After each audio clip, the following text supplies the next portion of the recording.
meeting. We're going to start very promptly because I know when we scheduled the one committee meeting for tonight, there's going to be a lot of conflicts because we're so close to election day.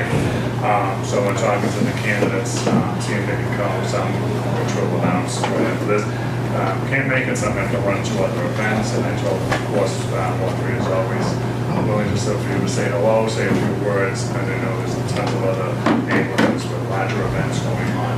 So we're going to start right away because my friend Lisa has to go to another event, 3 other events. Okay. So It's a Thursday nights like this. It yeah, happens. so that's what we do. So I want to introduce Lisa Sadler George, who's running for re-election. She's the incumbent Alhart City Councilor. Some remarks, and then 3 to 5 minutes, and then after that, we'll take a few questions from the committee first, and then members of the public who want to ask a question and want to talk about the committee. Thank you very much. I was here last month, so I'll repeat a little bit of what I said last month, and hopefully do some Q&A with you because I didn't have an opportunity to do that with you last month. So, like Jason said, my name is Lisa Sadler George. I'm an at-large city councilor. I live in Dorchester, but I'm very proud to represent the whole city. Prior to being elected to the Boston City Council, I was a high school teacher at East Boston High for the previous 13 years. Some of you, I know, remember I ran for the first time in 2013 and lost. I came back, ran again in 2015, was successful. And I jokingly say, but in all seriousness, it feels so much better to win. But here I am with my first re-election, sort of getting the whole spectrum of the political and campaigning experience. Since I took office in January of 2016, I am lucky enough to chair the Unfortunate Committee on Homelessness, Mental Health, and Recovery, and quite a bit of my work and my focus has been on that committee chairmanship. I am also the vice chair of the Committee on Education, which I think makes a whole lot of sense, seeing that I was a former teacher in the system, in the district, and a parent of my triplets are in the public school system here in the city.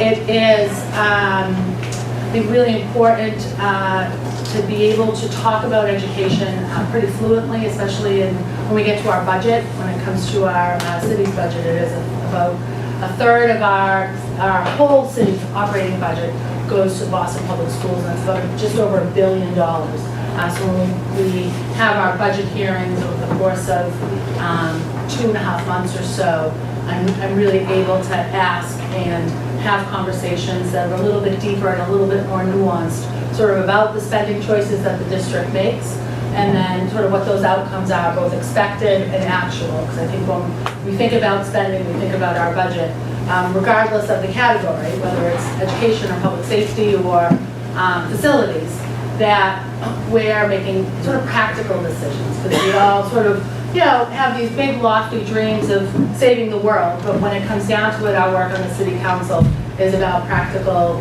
action and sort of practical outcomes for the residents of the city.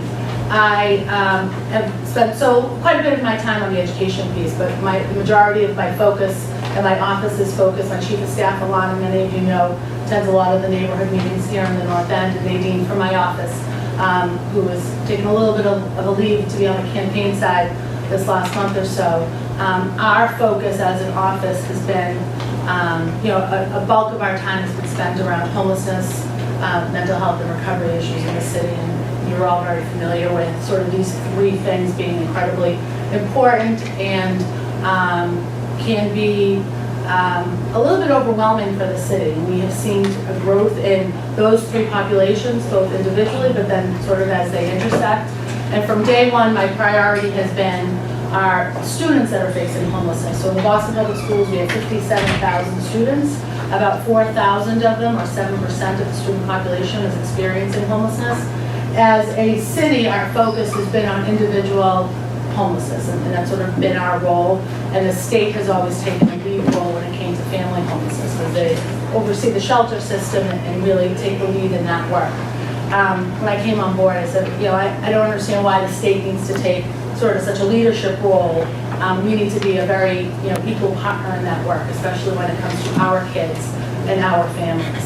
And especially as it sort of relates back to their classroom experience, their school experience.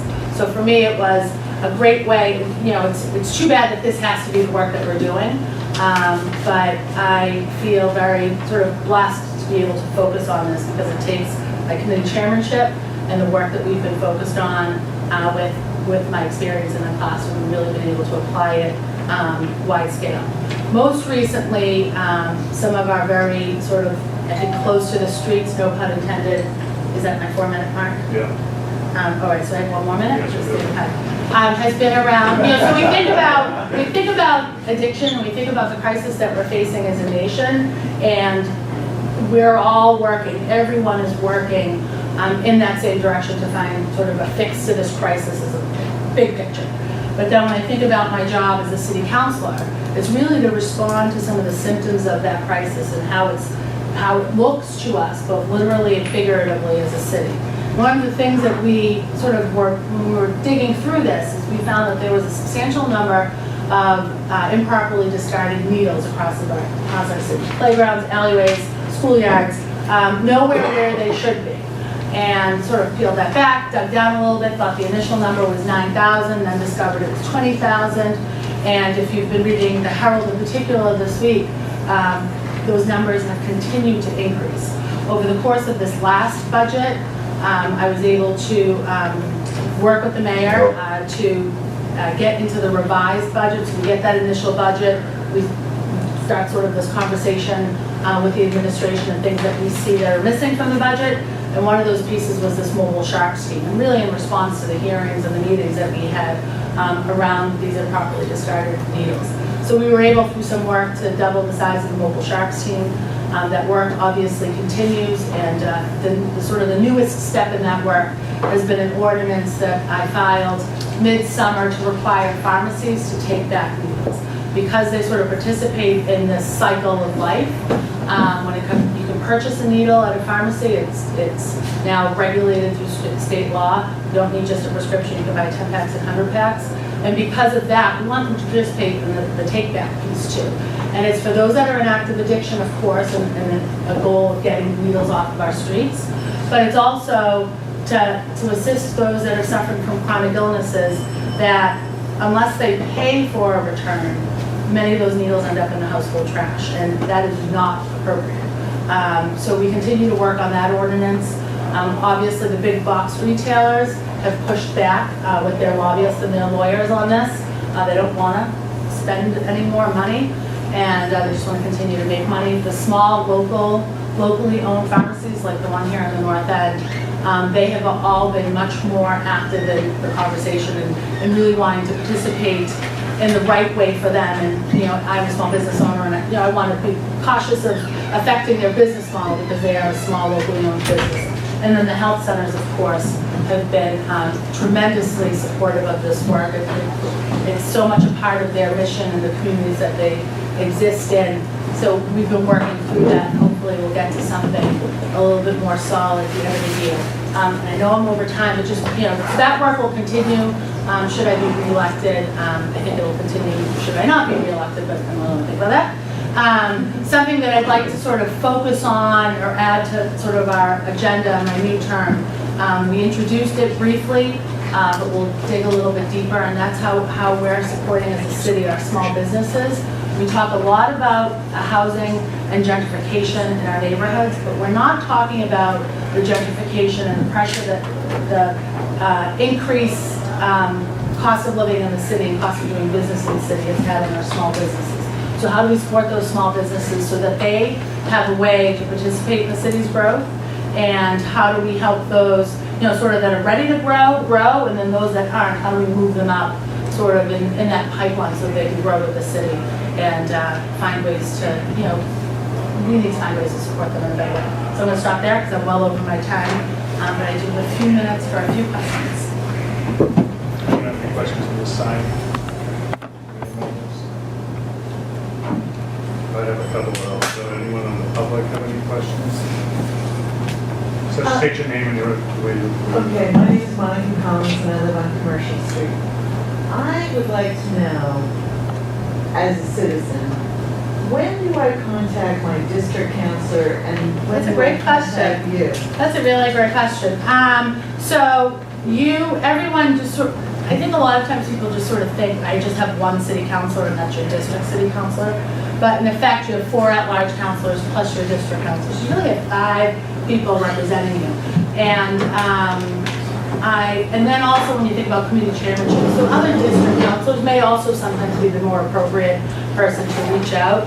I have found, this is my first term, 22 months on the job, I have found that those residents reach out to all of us, all at once, and there are often conversations I have, if it's an issue particular to the North End or Charlestown or East Boston, that I might, or my office would reach out to Council Lamatina's office and sort of brainstorm ways that we could either do this together or who might be the better office to take the lead.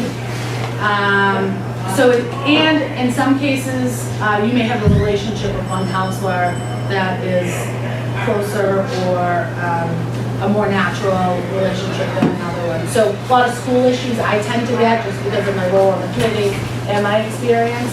But as an at-large counselor, I think that it's my job to really be connected with the district counselor if I'm dealing with one of their constituents, especially if it's a very specific issue. So there's no right answer. Some people would say that district counselors tend to, and it's I think a true statement, tend to focus a lot more on those very direct one-off constituent issues, whether it's sort of the pothole or the stop sign or a school assignment question. Whereas at-large counselors, I think because of the nature of the design of the council, have a little bit more of an opportunity to focus on some sort of citywide or grander non-specific issues. But my office, we've done a combination of both direct sort of constituent services as well as sort of the bigger things. Yeah. Sorry. Hi. John from Charter Street. Hi. I'm sorry, I came in after you started. Yep, speaking. I'm Denise, I'm an at-large city councilor, and I'm asking for all of your vote on Tuesday, November 7th. I hope I'm number 7 on the ballot. Can you just briefly, or maybe you did, address Airbnb? I live in the North End, we're getting croaked. Yeah. Every year it gets worse.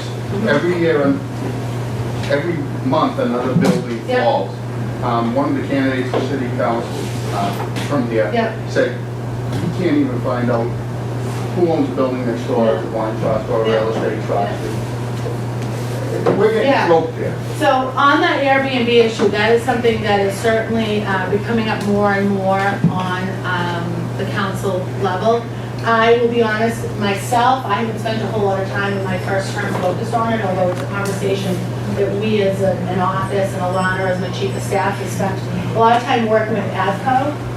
So that's it's a group of downtown located neighborhood associations that are collaborating on Airbnb, and they've been doing a lot of the work and sort of coming up with some suggestions for a fix. I know Sal is taking the lead on a hearing order that is before us. Quality right of life now. is far terrible when you have a building next to you. Yeah. And then when especially- you have 2 or 3 next to you, it's even worse. Yeah, and when you're unable to access the owner, I think that's where most Yeah. difficulty comes into Yeah. play. And we've heard that sort of is the theme that we hear throughout the entire conversation. So I just want, my name is Jim Gannon, I live on Commercial Street in Boston. I just want to take this moment to say thank you as at-large counselor for standing up and being there for the neighborhood when it came to the issue of nursing homes. It's a reality now, but you were there, and I just want to say thank you, Francine, I want to say thank you. I appreciate that, thank you. And my office has a really good reputation of doing all that we can to be incredibly present. I go to as many places as I personally can go to, but I really do have an incredible staff we've divided up the city, and I think it's easy to love the North End, and so Alana spends a lot of time here, which is good. But it is the best way for us as an office to get to know the city's neighborhoods, because I'm born and raised in Dorchester, and I really know Dorchester in the back of my hand. Over the course of campaigning in 2013 and again in 2015, now just doing it every single day, getting to know the neighborhoods across the city in such an intimate way has been really an incredible experience for me. Spending so much time in East Boston, I felt like I had my grip on what was happening over there, but I mean, every neighborhood is so great, and the North End is not an exception to that. Thank you. Anyone else have a question? I actually asked my question. No. Mind if I ask one? Yes. Actually, no. Yeah, Thanks. your candidate did not, we're not having a cross-reference, so I'll get into that, explain the rules to you in a second. But any member of the committee or public want to speak and we'll ask another question. My question was asked, so thank you. Very good, well, thank you, and Good luck. Nikki will be here for a little bit, so if you've got other follow-ups, you can reach us, you can link through the City Hall website. I think you click on the picture, it automatically comes through, or you'll grab Alana at another meeting. Thank you all. Thank you. So let's me go over.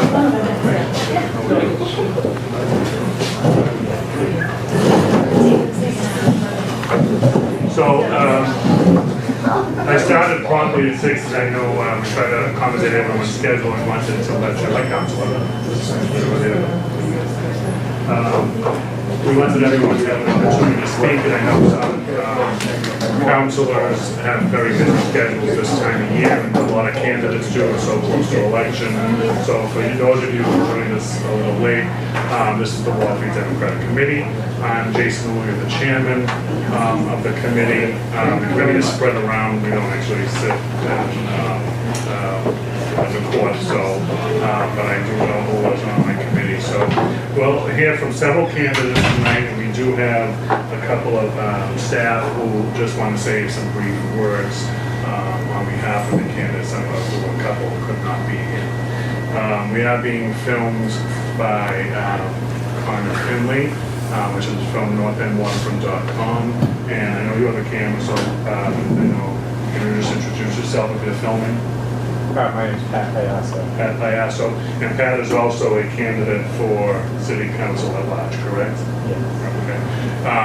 So this is a candidates night for the Democratic Ward Committee. At the end of the meeting, the Ward Committee will vote and open up for an endorsement vote. So we invited registered Democrats to come and talk to the committee for number one, earning the vote on election day, but also possibly earning an endorsement vote this evening.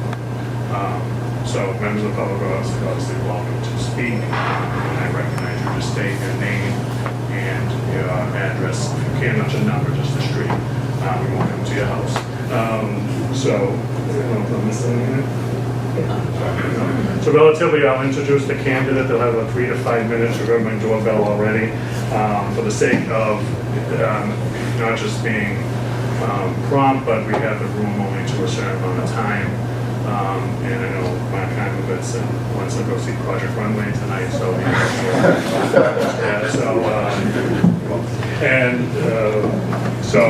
and then they'll have time, about 12 to 15 minutes for questions. It'll be up to the chair to allow more time if necessary. And that's relatively it. So, Michelle? Yes. So, our next candidate is current city councilor at large and current city council president and mother, as we see. And Michelle Wolf, so why don't you... Good evening, everyone. I'm not making introductions, they can make their own introductions. But last time I did, I told them the whole extra day now. Thank you so much for taking the time to be here, and thank you for being involved as Democrats and as the local ward committee. It's a very interesting time to be in politics right now, and our job on the city level gets more important every day as we see some of the news coming out of Washington, D.C. Our job always has been to think about the ways that we can work together to make life better for residents in our neighborhoods throughout Boston. But now, on top of basic city services like making sure that trash is picked up and streets are clean and the schools are high quality, we are additionally having to defend our immigrant residents and neighbors. We're having to think about climate change at a scale that we really haven't before because the federal government is stepping back. all that being said, I think at the heart of it, city government is still about constituent services. So I've been really honored to now be my 4th year on the city council and waking up every day to work with colleagues across the board, my at-large colleagues, and the mayor, our state rep, state senator, and colleagues across every level of government in Massachusetts to make those big changes. My priorities are 3 big issues that I think the country has to figure out if we want a bright future for the next generation and the generation after that, but that Boston is also really uniquely poised to solve. Climate change, income inequality, racial disparities. These are the 3 big issues that are dividing our country that, again, threaten the planet and the world, the opportunities for the next generation. I'm in a very different life situation now, 4 years into my time in government than I was when I first appeared before you all in 2013.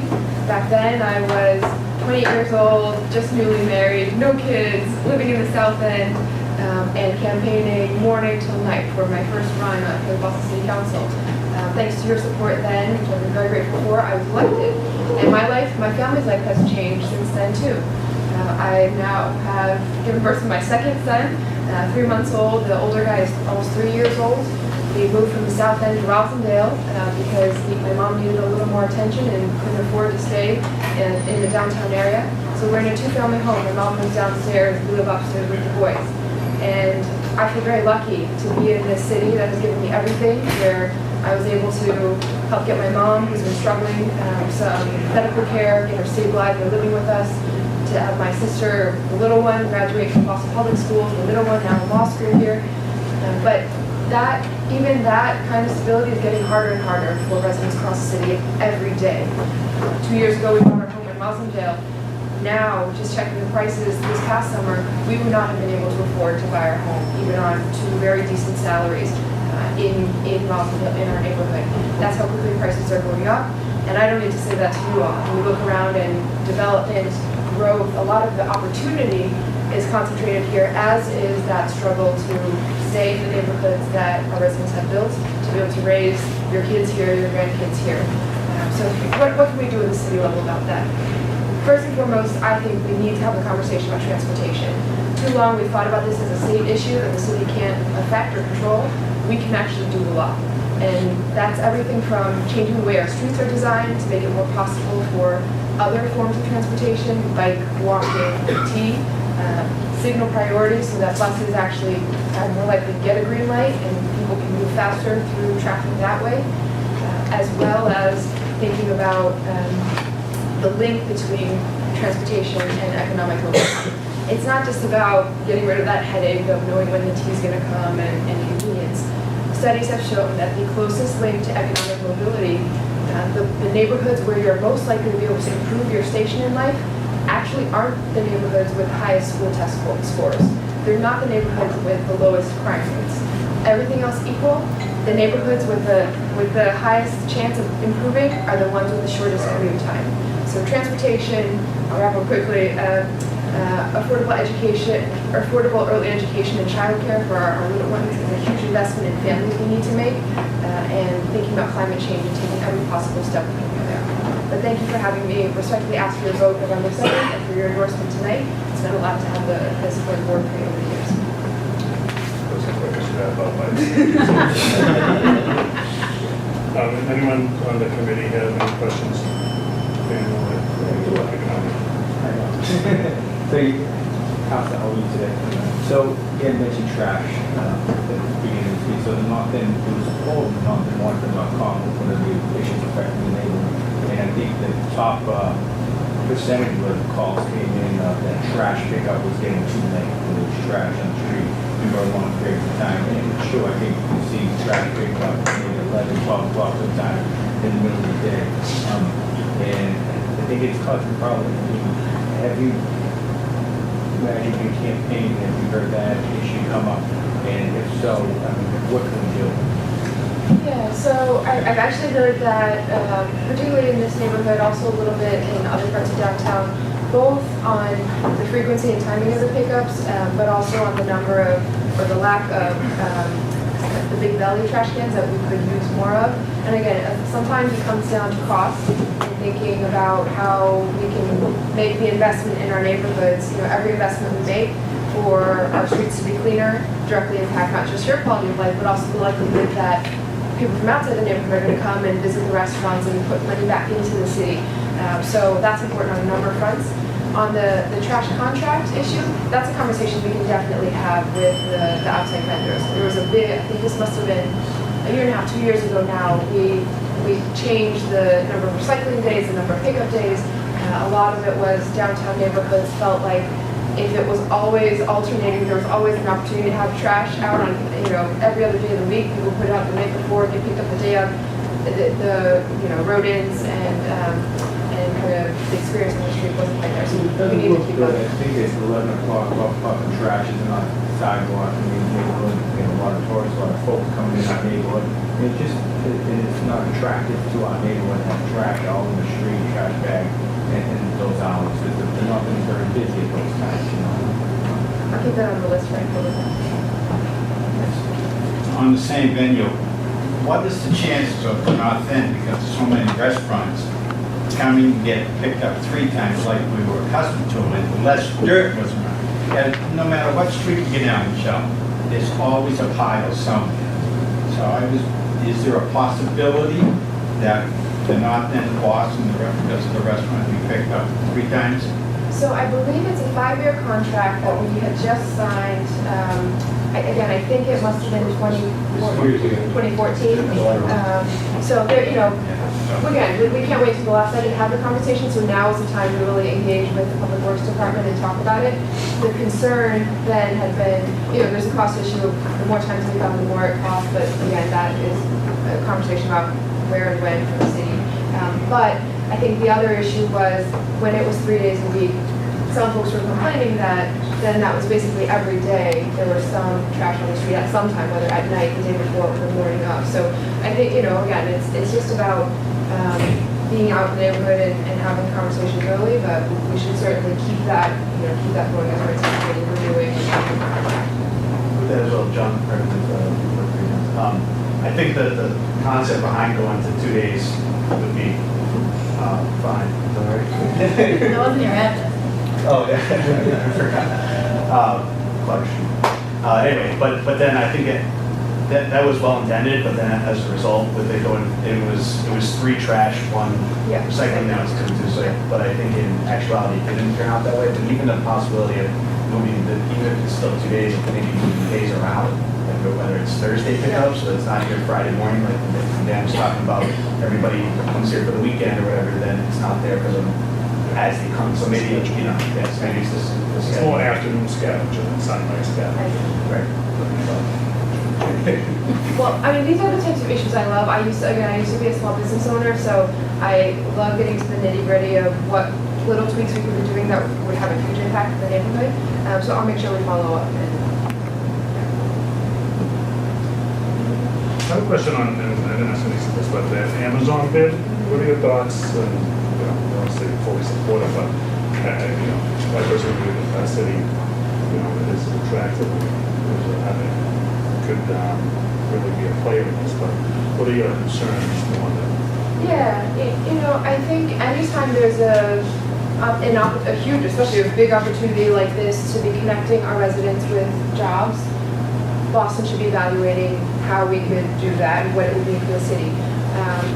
My concerns are how it would actually be connected to jobs for local residents, right? So we're not quite sure what types of jobs they would be and also what the impacts would be, how the city would manage all of this. The mayor's been great about putting a lot of thought into planning.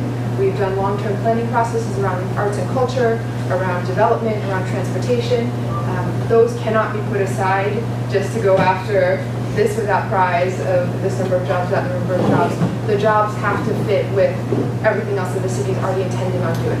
And I've heard a lot of folks who are interested in Amazon, not even necessarily interested in the jobs, and of course that's important, but more interested in the idea that this could potentially help fix our transportation system. That seems to be the underlying concern for a lot of people all around the city. You know, we need major investments in the T.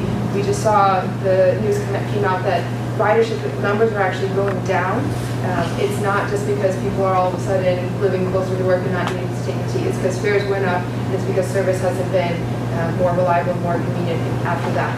So regardless of what opportunities there are, we need to be having those big, hard, cost-involving conversations of how do we get the transportation system that we deserve, how do we fund education in a way that that is actually going to make a quality experience for every student in Boston. Amazon can fit into that, but I'm not quite sure we're there yet. The way that this has been set up with the RFP process and all that, Boston had to submit a bid to even get in the conversation. That was the way that the CEO had sort of designed it.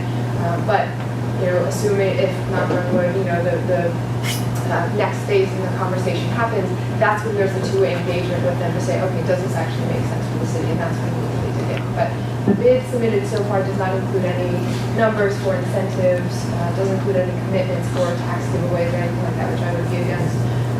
So far it's still an open conversation, but I think we have a lot more thinking to do about it.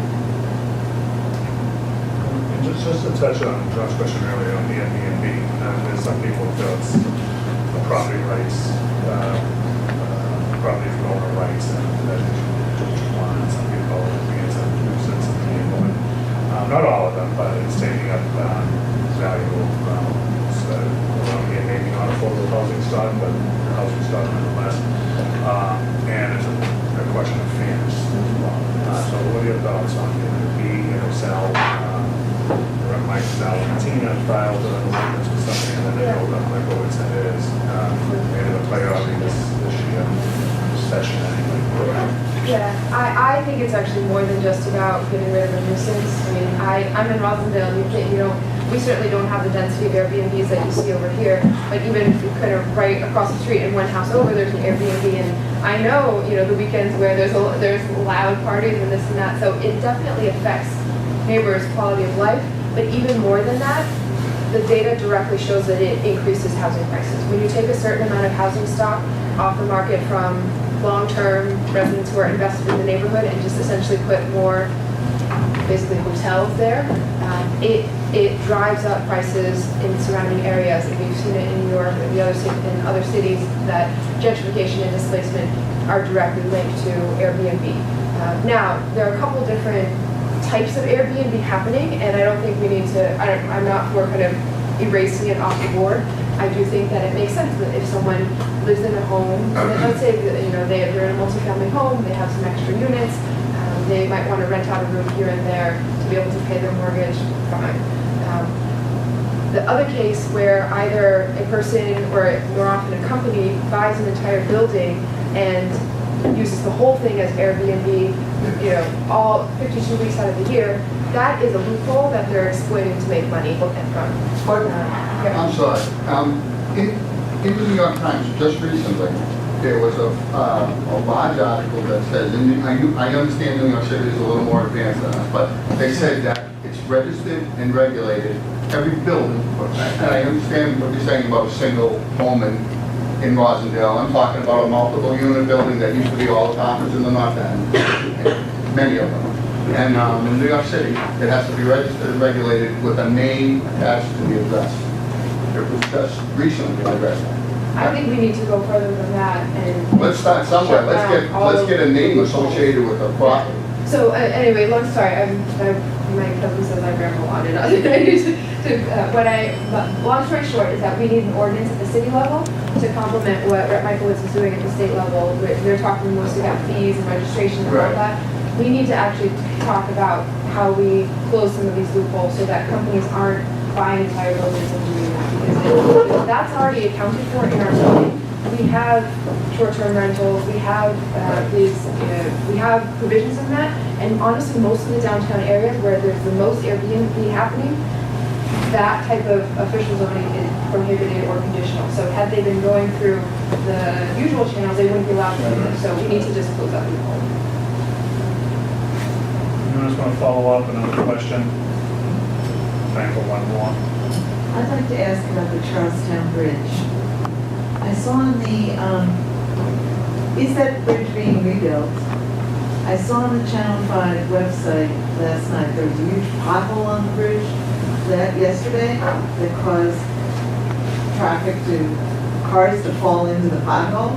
And kept wanting to see a follow to that story, I couldn't find it. But I just wondered what's happening. Yeah, and Charlestown is also very, very concerned. I was following some of the reports on Twitter last night. The bridge had been in shaky or worse condition for a while now. That's why some of the lanes had already been shut down, Yeah. because structurally it wasn't Right. able to bear all of that weight. And there's been a design, the Transportation Department had been working on a design for a while that would take advantage of the opportunity to have federal funding to also remake the bridge and think about adding more dedicated way for buses to get, public transit to get across, for better pedestrian access across the bridge, et cetera. So unfortunately, the reconstruction process is going to be likely longer and more painful than anyone would like. What does that mean? I believe that, and James, correct me if I'm wrong, but I believe that starting this next fall, Yeah. it should be in full-blown construction, out for, I was hearing 2 to 3 years, 5 years. 5 years, Totally not closed totally, down. but, they'll do one lane at a time, they'll move things around, they'll keep coordinating things off. But regardless, there's going to be a restriction of the number of vehicles passing through during those years. My push, I know Sal has been pushing this as well, is to get water alternatives, some sort of ferry system up and running. In the meantime, North End needs it, Charlestown desperately needs it, and with the additional traffic coming from its casino construction as well, it's going to be a lot. Thank you. Thank you for having me.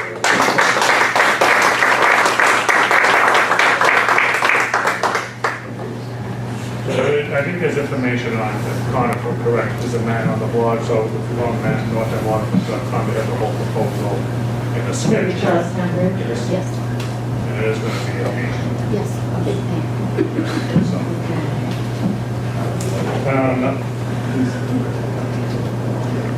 So the next speaker is Cumberland City Councilor at large, Michael Flaherty. And I'll make introductions.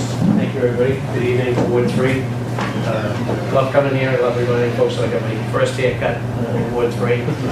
Johnny Shoes, Johnny Camerata, the late great. He's had a shop a number of places in the North End, but it's a neighborhood that knows me well, and I know it well. It's not just North End, we all know it's the Leather District, it's the downtown water area. So part of my role as your citywide city council is just having good people that support me in those neighborhoods. They keep my ear to the ground, and I'm the guy that sort of does a big support system for your local elected delegation. For the most part, on a lot of our quality of life and our constituent service issues, knowing that you can call my office and you get good, fast, direct turnaround in services. And I know that your neighborhood is closest to City Hall, and for a large part of the time, you always felt that you were the last to kind of get a lot of those services. But yet, you're the first one in the morning to get the cut-through traffic, and you're the first one in the commuter hours to get the cut-through traffic. So your quality of life matters, and I think that my experience and my reputation on the council is someone that runs out ground balls, someone that responds to those constituent service issues are important. And my, pitch will be tonight on some of the questions that we were asked, just to sort of think, where I stand on them. One of them is the Amazon bid. I think Boston needs to make a decision real soon as to how big we want to be. We're not New York, we're not Chicago, we're not LA. We get a lot of great strengths. We get the best colleges and universities in the world. We get the best hospitals, the best community health network of our community health centers.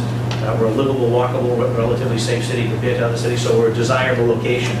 But we're only so big, and our neighborhoods are only so big, and our neighborhoods can only sustain so much of that bigness. So great to make that pitch. Exciting time for our city to be wanted and to be courted and to potentially deliver 50,000 jobs. But we can't build housing fast enough to keep pace with the demand that currently exists here. And lifelong residents, people who've made the city the great city that it is, are being priced out. And we have significant displacement issues that we're dealing with not only as a city council, but also working with our mayor and working with community leaders to try to solve that problem. So I want to make sure that we're cognizant of that, because it's not just about Amazon. It's going to be the company that comes after Amazon, the company that comes after the company that comes Amazon. So, and I think we really need to start to focus on our transportation infrastructure, aging and decrepit, and if we're going to continue to go out into potentially market and court our city for these opportunities, then we need to have a transit system. And so I'll just go to my neighborhood as a snapshot. I argue that my neighborhood's overdeveloped, It was overdeveloped over a 20-year period during the previous administration, but no one really kept an eye on the transportation.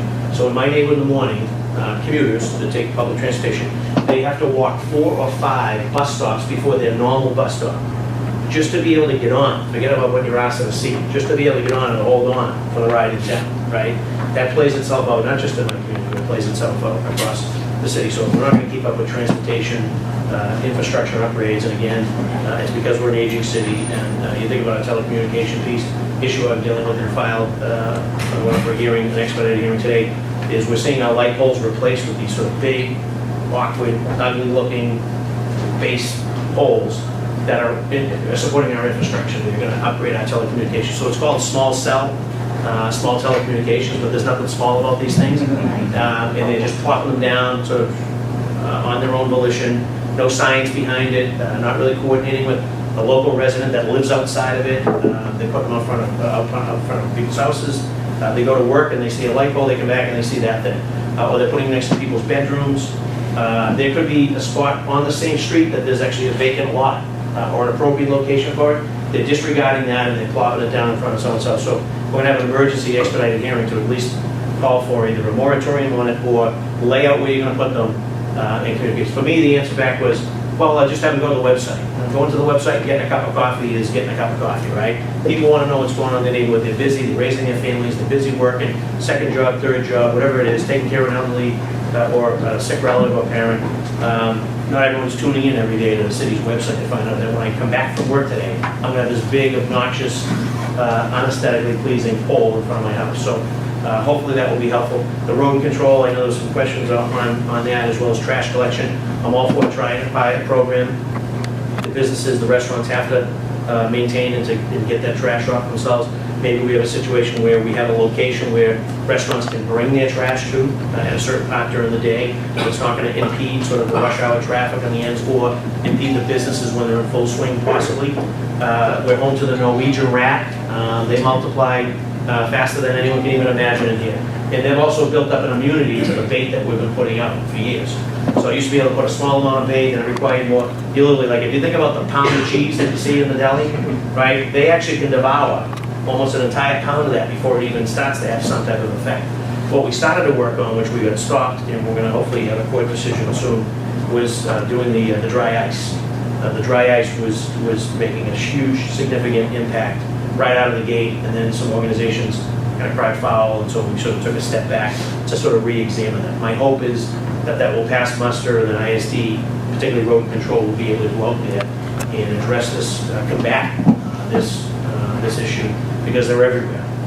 They're not just in the District 3 area, they're everywhere, and they're coming out and they're bold, and they're during the day, and they're walking down the street, and they own the streets in some instances. They own some of our parks, so I want to make sure that we have the best fighting tools, and that would be our dry ice.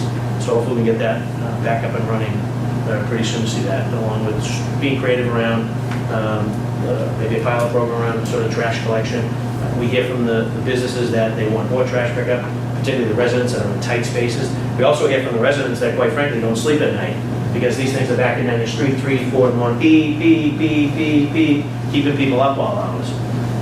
You're also, District 3, a home to many restaurants, not just the North End, Chinatown, and the Leather District as well, as I know them well. You deal with that sort of that happy medium, what's appropriate, what's acceptable, what hours, and how can we keep the flow going. And then also your neighborhoods are cut through communities, everyone cutting up and down your neighborhood streets to get to the downtown, and everyone's in a rush. And so how we can turn around and have creative transportation modes, whether it's increasing our capacity with the MTA or things like we've been pushing from a South Station to the Ray Flynn Green Industrial Park is instead of an idea of maybe a gondola. I met with folks today about a J-pod. So there's some potential creative solutions out there that if we can get some private financing. If you wait for government to solve your transportation woes, you'll be waiting a long time. And that's just been how it's been working. But an opportunity to harness some of that private capital, an opportunity to harness that private investment when you have a private development project going, I think is important.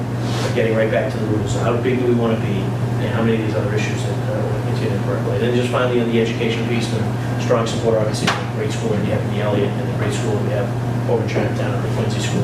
Been a strong supporter of our public education. My children were beneficiaries. You haven't gone to the Murphy School over in Dorchester, and nothing better than if we can get these kids into schools quicker, universal kindergarten, to help us with, to combat the achievement gap issue, but also, we're in a global economy, we're in a knowledge-based economy, nothing worse than a kid from the city, particularly say somewhere in District 3, you can actually see Suffolk, you can walk by Suffolk, you go to Suffolk sporting events, but you can't get into Suffolk.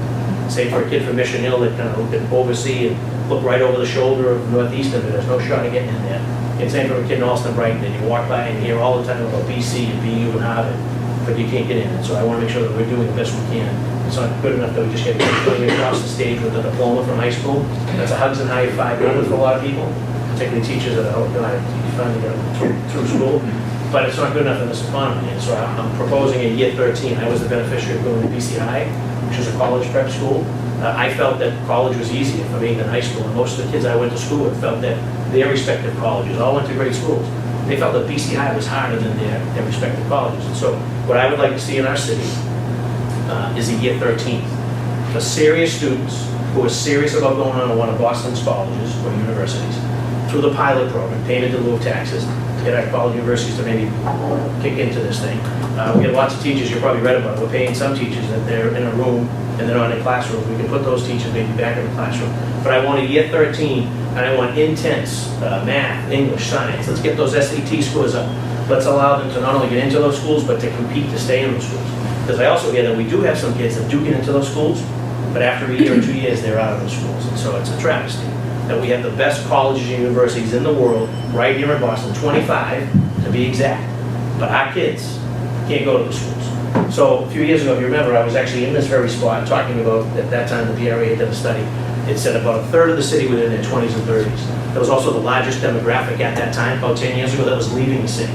That trend is reversed. That's the largest segment that's not only coming here, coming to get one of these schools, getting a great education, but they're now staying. And they're now competing in the workforce, whether they're upset about the cost of housing. That's an issue we're going to continue to drive it. But that trend has reversed itself. But so we're inviting ourselves and opening ourselves up to the world, which is good stuff. But our own kids from District 3 and kids from beyond should have access, should have the ability to get into these schools and to be able to compete, to graduate from those schools, and then tie into these great opportunities, whether it's the GEs or the potential Amazons of the world. And so that's sort of where the focus is going to be. I'm going to continue to be a leader on the city council. At a time when you're going to need experience, we're going to have at least 3 new members of the council this year, District 1, District 2, and District 7. We also have a mayor that's turning the corner in his election. If you need an independent voice on the council, someone that's not afraid to speak truth to power, I've demonstrated that from my past mayoral run, and we'll continue to advocate for the residents and the taxpayers because I work for you. I work for not only everyone in District 3, but everyone across the city. And I would be honored to have you support. I know I'm going to do very well in District 3. I know I'm going to win the North End. I know I'm going to win parts of the Leather District. I know I'm going to win parts of Chinatown. But we'd love to be able to have that good housekeeping stamp of approval from the Democratic Ward Committee that says, you know, this is a guy that pays attention to our issues. This is a guy we can count on. This is a guy when we call his office, we get prompt, appropriate service. And it's a guy that will continue to fight for us and be willing, if necessary, take a stance that may be unpopular, take a stance that is supportive but maybe anti to others in government or other elected leaders. I'm not afraid to step up to the plate. So I appreciate your time and attention. I'm here if anyone has any specific questions. Show it, you still have the longest book. But, no, thank you. Thank you for all your good points. I will open up for some questions. I always look this part of the floor, so I don't mind. So Daniel will have one. You always look for me. Counselor, so, I mean, we've known each other for a long time, and I'm a big supporter, and I see some of on the hockey rink, the football field. So, as you know, a lot of families are staying in the North End. Well, a number of kids have grown here in the neighborhood, but we are outgrown this building. This is our community center. You know, there was a Parks meeting last night to redo our field. Just hope that you stay on top of that, and we're working with our new district councilor. We hope to be feedback and really want to know we've been working really hard with the study that was done for community center that may have put in the budget, but hopefully you be aware that we have outgrown this building and we have a lot of kids here and we need to, I guess, improve our community center and our park. And they're integral. They're lifelines for a lot of our neighborhood kids. It could be the Streety Rink down there, which I spent a lot of time playing hockey with Charlie Plaza. Charlie probably the best hockey player to come out of the North End. But Charlie Plaza was a real deal. So I played with Charlie. Charlie was a phenomenal player. get him right out of the north end. So whether it's the street or something, every neighborhood should have, access to good quality, whether it's the ball fields, it's your soccer fields, it's your skating rink, libraries. I led the effort to support the seed money. This is going back over 10 years ago. We get seed money from the Chinatown Library. Chinatown community doesn't even have a library yet. So we're moving towards that, painstakingly slow, but you should. Community centers, our seniors not just here in the North End, seniors across the city are clamoring for opportunities, meeting space, things of that nature. And of course, folks that have dogs, there's a clamoring need for more dog parks. So on the dog park front, on the senior center, on the youth center, and the community recreational center, sports facilities, your neighborhood, District 3 deserves the same caliber of service. And we're blessed on a couple fronts. I led the effort on the CPA, which is the Community Preservation Act that passed District 3, I think it was 70-30. We're going to get an immediate infusion of $20 million that's going to go to the creation of affordable housing, senior housing, veteran housing. But there's a piece of it for our parks, for our recreation spaces, and for historic preservation. So if there's any commissioner or department head I would like to be right now, it would be Chris Cook from the Parks Department. Because not only is he going to be the beneficiary of the CPA funds, but he's also going to get an infusion through the Millennium sort of Winthrop Square arrangement that's going to help the Common and the Public Garden and the Emerald Necklace and Franklin Park. So good time to be the commissioner. You're going to be able to do lots of good stuff on the green space, but hear me out. And then also on we're finding new reading paper, we're finding needles at an alarming rate. My colleagues, Councilor Tim McCarthy, Councilor Adisa Sabi, see Councilor Jackson is here, Councilor Bruce, State of the here. But we're working on it together to try to find whether it's just places where people can deposit these needles and/or some type of exchange, like a Sharpie exchange. So efforts are underway by this council because it's becoming a pretty serious issue across the city, and nothing worse than bringing your toddler or your baby to a park and you find it just scares the Jesus out of you. So we're on it, but I appreciate the question. Anyone else have a question? I have a question, talk about transportation. I know we're getting into Southie with all that development. There's some work at the State House and a lot of them talks about it. You could just see it. The question is, has anything about the North-South Rail Link, is there a discussion among the city hall? It has been from a lot of people, from a former governor, that we should do this, but we just, to me, it's like we went to the big thing, just a little thing now, going straight to, which may be need for, especially for our constituents in ours, but. Huge issue on two fronts. So when I left my office a little while ago, I came here, I met with the J-Pod folks, looking at potentially the North-South Rail Link as the solution, but that's aerial. So that'll be kind of like a J-Pod or gondola above here, which might be the quickest and most feasible. I think the visions of running a tunnel, either an extension of what's there or a light rail, probably a bigger monetary number than whether or not we're going to be able to get it out of government.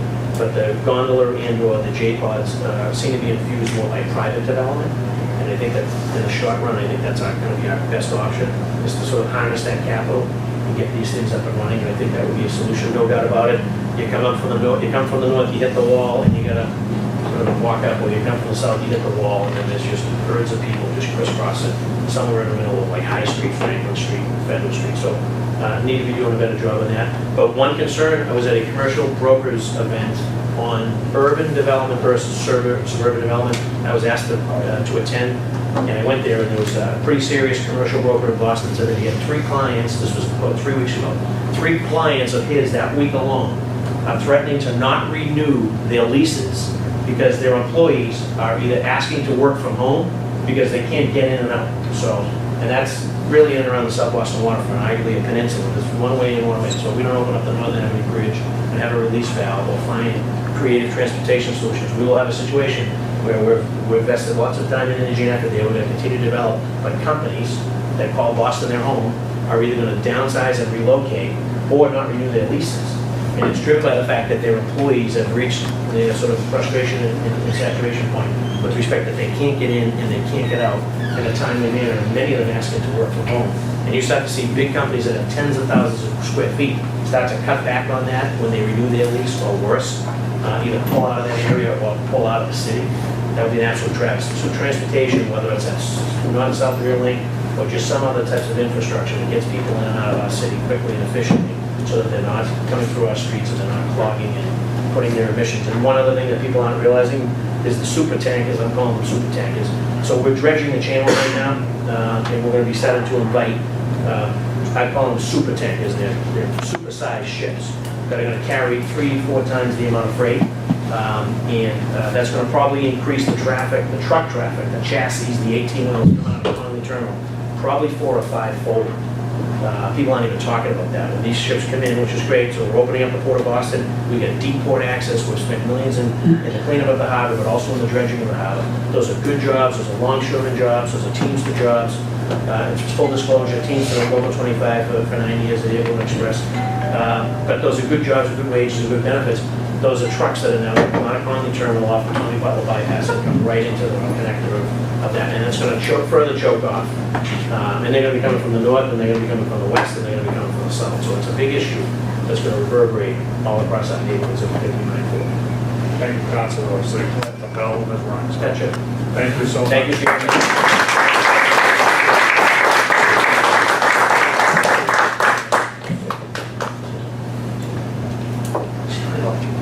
Our next speaker is a candidate for the mayor of Boston. He's a current city council from District 7. Tito Jackson, if you would just come up. Thank you very much.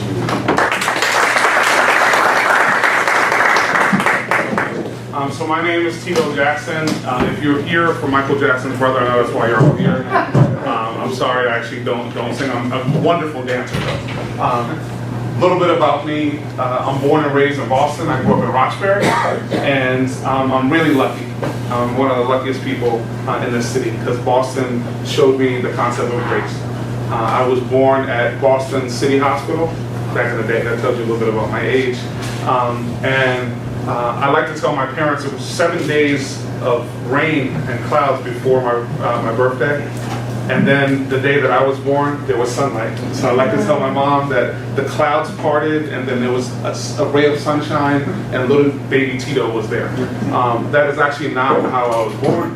I was born in a difficult situation. My biological mom was 13 years old and she was assaulted by 2 guys. That's how I got here. And so much of the work that I do is also around men challenging other men to be better, challenging rape culture, and standing up to change the norms that are out there. 2 months into my life, an amazing Boston thing happened to me. I was adopted. I have 4 older siblings that my parents had. I let them know that unlike them, they chose me, they only had them. And my parents also adopted 3 kids after me. So there's 8 of us. And in the Boston that I grew up in, 8 kids could live with their parents in a house with a driveway and a backyard. And that was normal in the Boston that I grew up in. That's a fleeting dream in the city of Boston right now. We live in a city of Boston that is at a crossroads. The question is, are we going to be Boston or are we going to be San Francisco? Are we going to have a middle class and a working class in Boston? Or are we going to push them all out and displace people with luxury condos? I don't know about you, but the things that are being built in the city of Boston, most people can't afford. What we know right now in Boston is that most people, 50% of people make $35,000 or less. And most of the housing that's being built, 87% of it, is for people in the top 20%, over $100,000. That has to change. So how do we change it? As mayor, I would dismantle the Boston Redevelopment Authority. You can call it the BPDA. $600,000 doesn't take away the fact that it's not a city agency. It's not transparent at all. And the money from the BRA does not go back to the people of the city of Boston. I would change that. I would dismantle the BRA.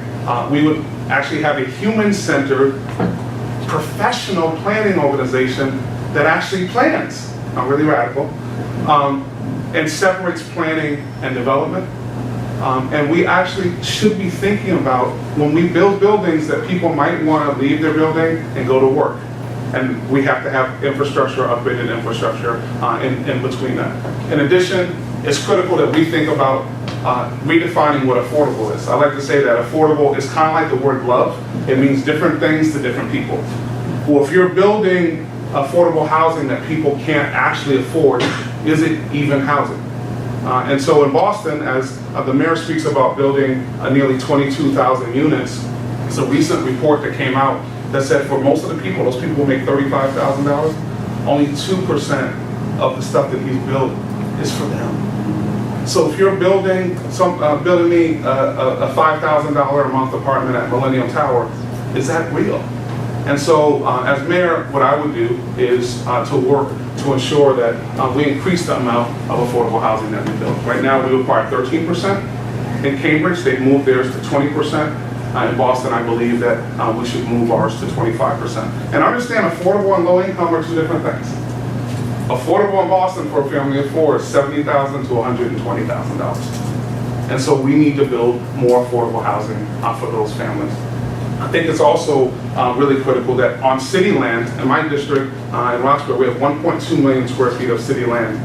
And instead of giving it to developers to make money, we should be requiring on city land that we go a third, a third, a third. A third low income, a third moderate income, and a third market rate income. And I think there's a lot that we can do in our city to build more affordable housing and home ownership. And that's really what we'd like to see. In addition, I think it's really critical that we deal with some of the issues around homelessness. The Long Island Bridge is a stain on the city's history. Mayor Walsh shut it down.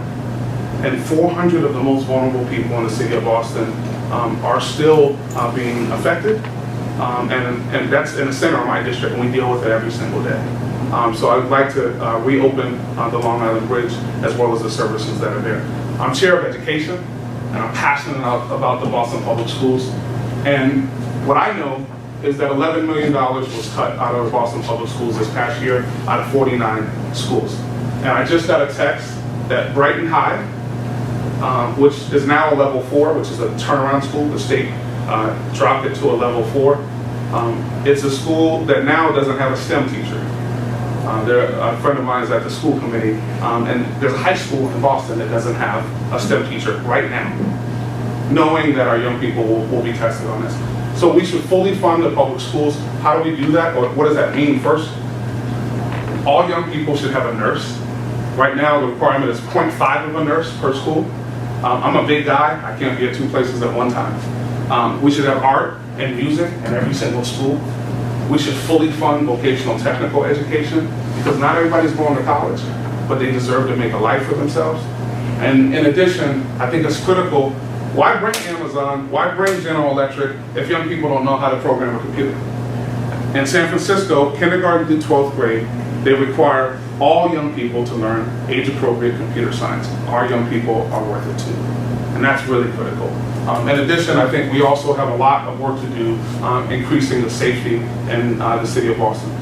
It may not necessarily hit every single neighborhood, but there are many neighborhoods that are experiencing huge increases in shootings. And I actually look at shootings, not murders, because I assume that every time someone discharges a weapon that they're trying to kill somebody. And they are going up in the city of Boston. As the administration is saying, crime is down, well, shootings are up. And that affects people in our community. And only 4% of non-fatal shootings end in arrests in Boston. That's unacceptable, and we must change that. I believe we should have more police officers. We have a $60 million overtime budget for our police officers. We are working them too hard, and they are under-resourced. If we hire more officers, we could actually make sure that we fully resource them. And I also worry about making sure that people who keep our neighborhoods well, being well themselves. And I really want to support them in that space. I have been a proponent of body cameras. The city of Boston has been sued for $38 million in 7 years. I don't believe that our officers have done what folks have necessarily said that they've done, but we have no proof. And why wouldn't we, and we're a leading technology city, why wouldn't we use this technology? And by the way, the police department recently bought drones. So if they can buy drones, then they can buy body cams and fully implement them in the city. All of that said, I will end with why I do this work. I think it's important to understand what people want to do, but I also want to tell you a little bit about why. I actually just came from a school, and it's a school in Dorchester. And I just left a little guy, I gave an inspirational speech, and at the end, and I rushed him out to come to you guys, and his name is Khalil. He's about this tall. And it's in middle school, so you know you have those times in middle school where there's someone this tall and there's someone this tall and this big. And he walked up to me and I said, hey, what's your name? He said, my name is Khalil. I said, did you enjoy my talk? He said, yeah, I enjoyed your talk. And so I said, Khalil, what do you want to be when you grow up? He said, I want to be just like you. And the reason why I bring that up is because, you know what, there's a lot of folks who, and some people will vote for me and some people won't. I think the most important thing is that we encourage people to step up and follow their dreams, to speak their mind, and to make this city better. Because it's people who came before me who did that. I am deeply dedicated to the city of Boston. I spent my whole life here, and this city has given me all that I am, and I want an opportunity to make sure that the kid who's in Boston Medical Center right now, who's waiting to be adopted, has the same opportunities that I have. I'm in no way extraordinary. I've just had extraordinary opportunities, and I want to have the opportunity to pass them on. Thank you so much.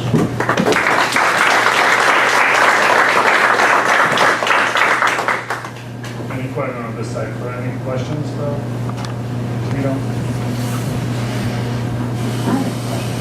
Okay. good. A lot of thought is given to college tuition, but I have taught in preschools, and there's been proposals out there to have universal pre-K. And I wonder how you feel about whether the city should be funding universal pre-K, and if you are, what's the status? So, one, we absolutely should have universal pre-K. All of the data shows that the earlier that you go to school, the more likely you are to graduate high school. And so, what we know in Boston, we have a mayor who operated for 2 years saying that we had too many seats in the city of Boston. Well, he was wrong, and and it took now 3 years for a new plan to come up. The Boston Public Schools has 4,000 young people who are waiting to get into early education. We should be, I believe that every 3-year-old should be in school. That's when I started school. I believe it helps families, and it helps families with the ability to work, but it also helps that child. And there's a study that was done, and it looks at poor children as well as middle-class kids. If you go to, you start kindergarten, just at kindergarten, if you're poor, on average, you've been read to for 25 hours. If you're middle class, on average, you've been read to for 1,700 hours in your life. That's an hour a night, right? And that's what middle class families do. So it's absolutely something we need to do. I've already begun a conversation with Governor Baker because interestingly, one of Mayor Walsh's classmates, Bill de Blasio, was able to get 50,000 new seats for early education in New York City.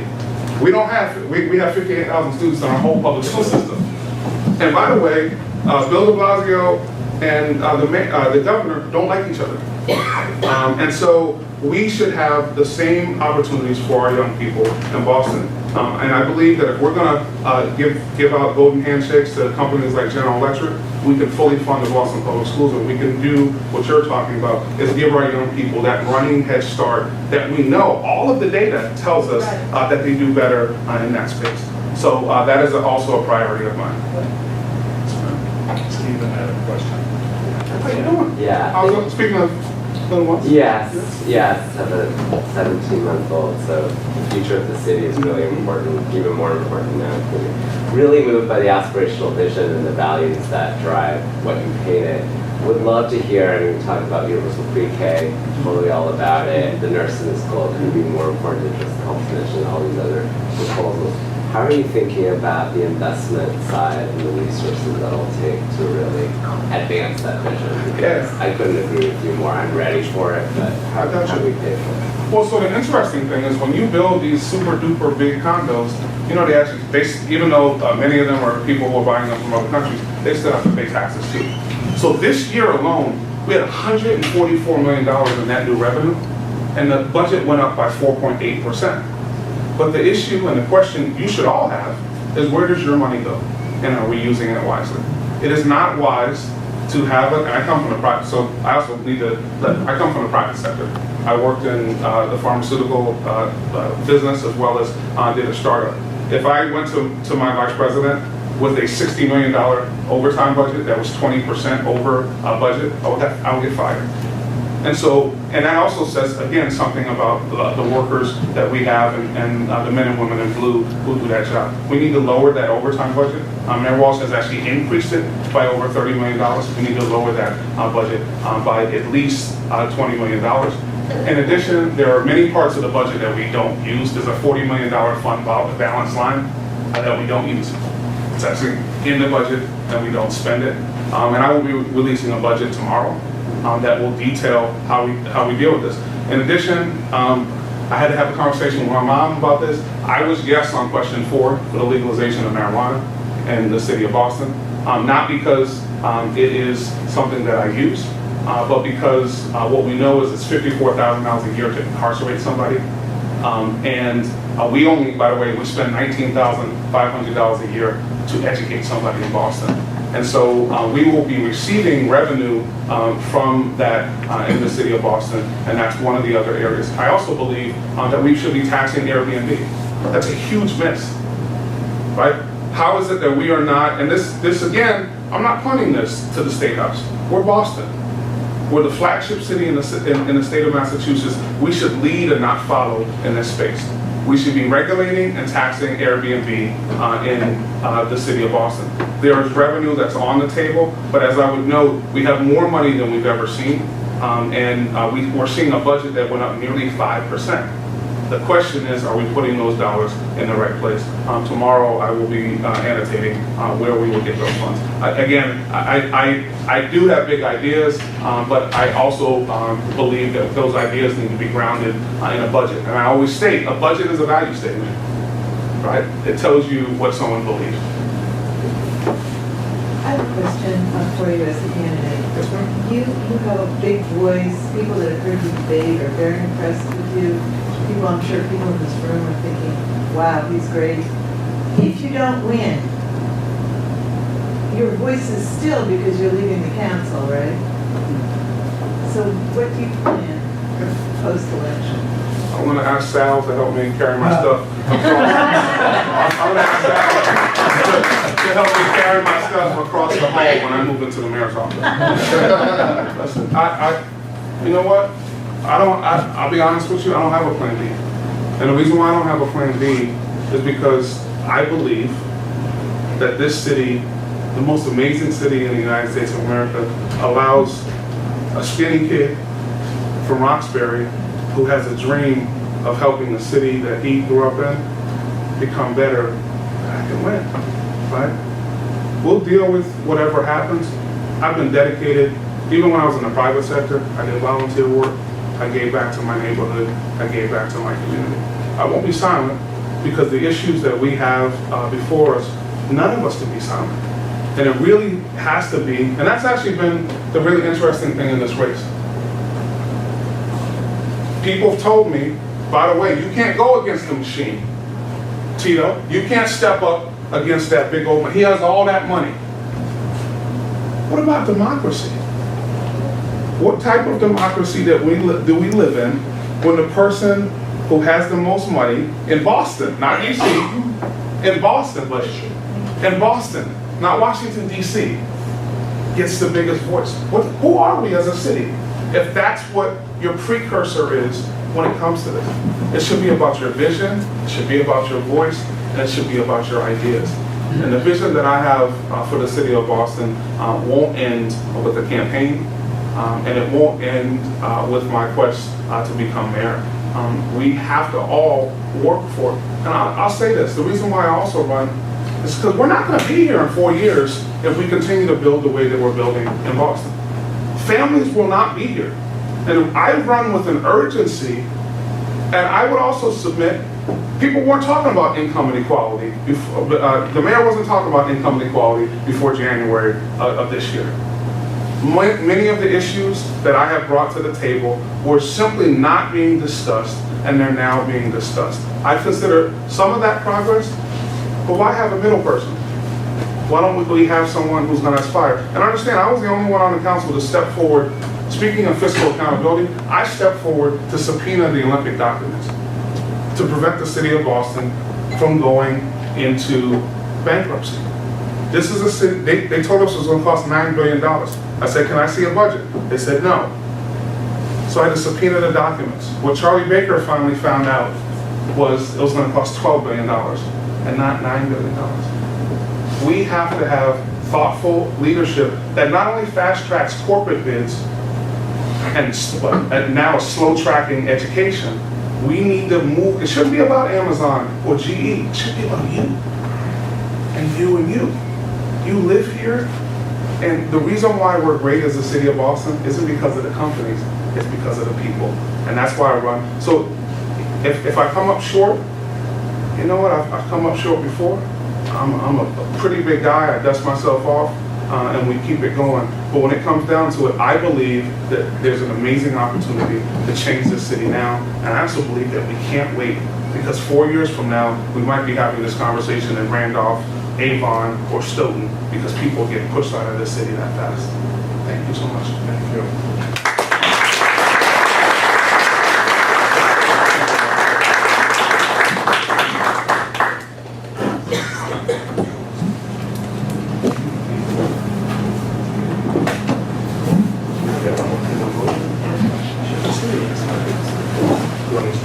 Yeah, I'm gonna. So my next candidate for city council at large is Domingo DeRosa. Who will introduce himself and speak. Domingo, it's all yours. Good night, folks. Good evening, everyone. My name is Domingo DeRosa. Good luck.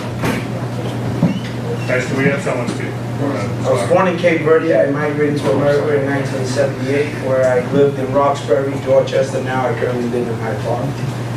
A few months back, I made a decision to add my name to the at-large candidate pool. I had a group of youngsters that I mentor in Dorchester who was very excited about adding my name to that list. So I went ahead and did the legwork and made sure that I had enough signatures collected to get on the ballot. So now I'm out campaigning with groups of folks like yourself, speaking about some things I'd like to see different come out of City Hall within the next 2 years. It's kind of hard to speak behind Tito because he touches a lot of the points that I like to speak on.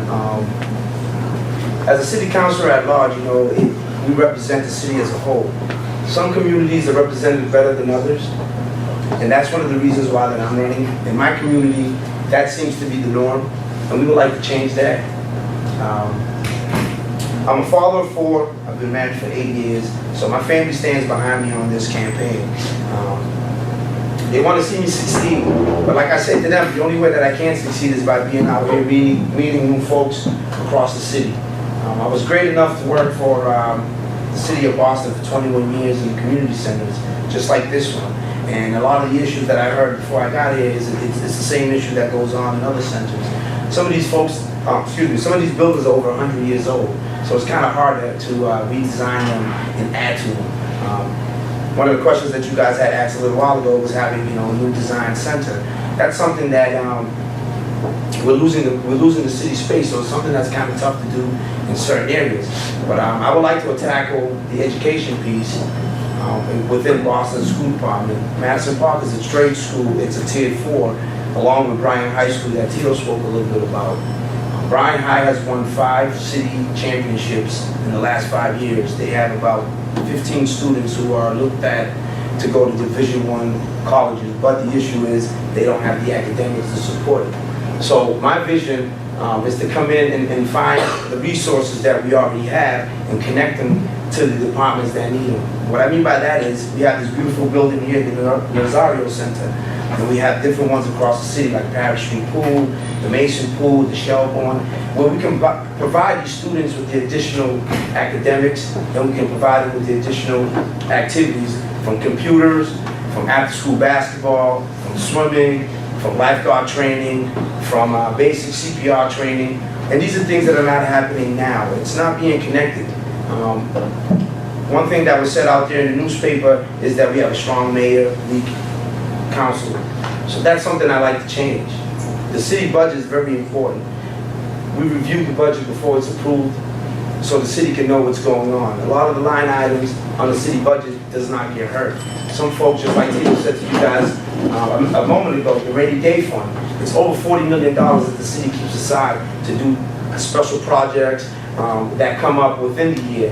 That money's not being used. The city has all these great programs, but it's not advertised. Some folks don't know about the home center where you can have your home remodeled if you fit the criteria. And those are the things that we like to change. Not every neighborhood has those issues. Some neighborhoods do, some neighborhoods don't. We all have different concerns. I listened to Tito talk about the needles. I coach a Pop Warner team called the Boston Bengals down at South Bay Mall. We use the Clifford Park across the street from the Health Commission. On a daily basis, I pick up about 100 needles before practice, along with volunteers. So this needle thing, it's becoming a citywide issue, but it's more concentrated in certain areas of the city. Those areas are not being represented. This is why I'm standing in front of you tonight asking you for your vote on November 7th. I'm an individual who grew up in Boston. I used to come over to the North End all the time when we had to come under the bridge and see all that beautiful sidewalk sand drawings before you came on over. Where 90% of the vendors down here at Haymarket lived in the community. I hung out all over the city. I actually played down here in the ring next to the Marabella pool. I used to play hockey for the Madison Park Cardinals. I was one of the only kids that were minority on the team. So I got to travel the city. I got to see what the city offers. A lot of folks across the city have the same concerns, but the problem is there's no one there to bridge us. There's no one to come out here and say, hey, you know, the issues that happen in Roxbury and Dorchester might not be the same issues that you have in North End, but if the North End supported these different areas, we won't have these issues spread into the other areas. The homeless and the needle epidemic, yes, they closed the Long Island. They're not going to rebuild the bridge. You have too much money before you get to Long Island. They're not going to change what they already started. Why not have ferries? Why not bring people over in ferries just like we do with the vans that pick them up at Boston Medical and shuttle them over? There's things that we can use if they allow us to, but we're not having those ideas put on the table. It's the same circus. It's the same go-around. Everyone that's been there has been doing the same thing. They're pretty comfortable in their seats, which, I mean, I understand that, but we want to ruffle some feathers. We want to be able to vote against the mayor instead of just voting in favor of the mayors. We can't continue to allow the unions to take money out of our cities to continue funding their union causes. I was a union chapter chair for SEIU AAA. I understand the importance of having a union and working together with my co-workers after spending 8 hours. But at the same time, our city budget is being destroyed because of the unions. $68 million went to the police department for an increase. Yes, we deserve more qualified police officers, but we do also deserve better education for our children. My kids go to school in Mecca. If you don't know what it is, it's a program that was started in the 60s where inner city minority kids are bused outside of the city to receive education at a suburban school. They spend $17,000 in Concord where my children go. We spend almost $20,000 in Boston. My son received a Mac Pro first day of school. Kids at the school that I worked out at, the John Marshall, they get handouts. Sometimes you'll get a handout that says page 60. What happened to the one before, but 59 and 58? I can't understand what you're teaching me if you don't actually give me a textbook. So there's a lot of different issues that I like to bring up, and there's a lot of different issues I like to speak on. But my biggest issue is the same old politics that continues to happen downtown. I'm just an average guy. I don't have the big bank. I don't have the support from the unions. I don't have support from the big companies. What I'm asking for is the support of the local members within my communities across the city of Boston, the guys that are being affected. It's beautiful that you guys have a new protective barrier bike lane coming through the wharf, but how are we going to get there from the other side of the city when only one side of the city actually gets this kind of service? Transportation is a big issue. Folks in Rosendale would like to see some of the traffic be broken down. I've said, you know, it's nice that we're having the orange line and the green line extend into Somerville, into different parts of Malden, but it'd be nice to have the orange line also extend into Reidsville and Dedham, where a lot of folks are coming in from the south, a lot of folks are coming in from the north. We talked about where we're going to raise more money, right? We don't have tourist taxes. Every time I go to Florida with my cheerleading team or my football team, First thing they hit me with is where you're from. As soon as I say I'm from Massachusetts, can I see your ID? I get hit with a tourist tax. We don't have that here. Maybe we need to. We need to start adding different ways to bring in revenue. We can't just keep increasing parking space. It's $2.50 for a 2-hour parking space. You guys have no parking space. It took me and Will almost an hour to find a parking space. We just decided to park in the parking lot. It's a great thing that you can go in and have it stamped if you know about it at any of the North End businesses. But if you don't know about it, what are you supposed to do if you want to visit any of these beautiful restaurants that you see at Mike's Pastry and stuff like that? But we need to come up with better ideas. New York has 50-story high parking lots. Maybe we need to do the same. Maybe we need to find out and let millenniums in so these folks can come up with better ideas. I go to different community meetings and I see the same age brackets, anyone between 45 to 65, 18 to 40. No one's engaged in the politics because we don't teach civil service in schools anymore. Selective service card, you get it at 18. If you don't fill it out by 21, there's an issue with the federal government. How come we don't ask our students to register for voting coming out of high school as a requirement? So there's different things that we can do to make our city better. I'm not saying I'm the guy that has all the ideas. What I'm saying is I'm the guy that's tired of the same old politics. I got involved because a group of kids in my neighborhood who are tired of seeing their friends get murdered and slaughtered keep getting the runaround about their education system, keep getting the runaround about the public safety, but then at the same time, we see people downtown increase their salaries while the people down below are being forced out. I'm a renter. In my community, a lot of folks are worried about gentrification. And like I said to them, when you look the word up, it has nothing to do with one's skin tone. It has to do with someone's bankroll. If you don't make the money, you're not going to stick around. I'm blessed enough to have parents who bought homes in Roxbury and Dorchester when they were first migrated to America. So for me to leave, you're gonna have to buy me out. And like I told my mom, there's no way you're gonna buy me out for my home. This is where I grew up, this is where I'm gonna be, this is where I'm gonna die. Only way I'm leaving is if I'm in a box. So what I ask today is, on November 7th, please give me your vote. I'm just an average guy. I'm out here trying to make a difference. I'm trying to inspire the next generation to understand the people before us did a lot of fighting for us to get to this point. But the people now are not making the effort so the next generation can have the opportunities that some folks didn't have years ago. Thank you for your time.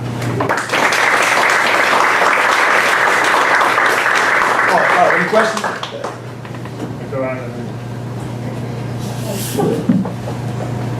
Well, just we have time for one, so I'll just take it. Everyone was asked about the Amazon bid.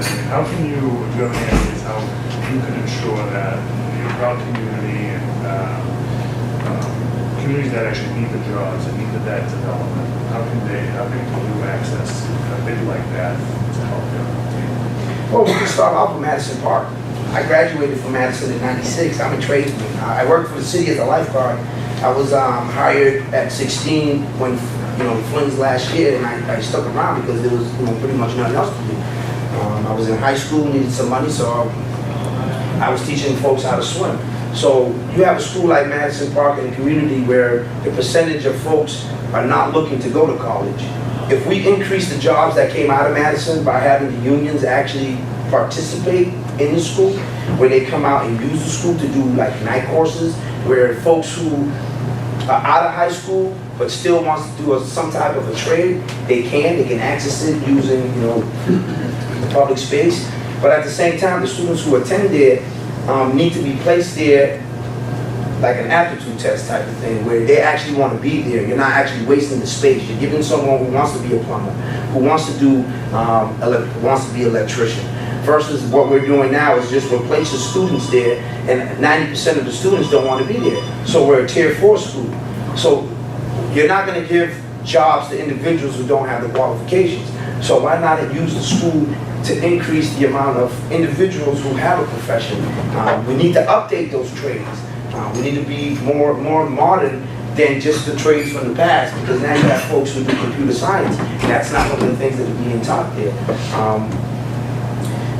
Holding the unions accountable and these big corporations who come into Boston that are like, Amazon and GE, they want to bring in 50,000 new jobs. They're bringing in more construction to accommodate the folks who are coming in. We need to have them give a lot of entry-level jobs to folks who fit the bill. Folks who are going through the state programs, who are assistant public assistant, where they need to do something and we can actually give them something where they can go in and sustain themselves.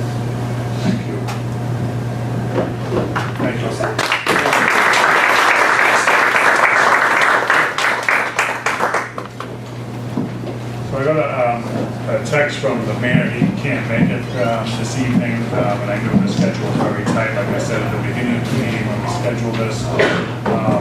So there was a chance that he couldn't make it, so he sent a replacement player, that is Steve, so it's my pleasure to introduce our good friend Sal Martina, who we could clap for. And Mr. Sunday was one of our last board committee before election for this. And I want to thank personally on behalf of the board committee, many years of service Sal is doing. Not only Ward 3, but the neighborhoods that you represent, always been here. I would never say this if we were running for election, but I think whoever wins that seat has very big shoes to fill, so thank you. So,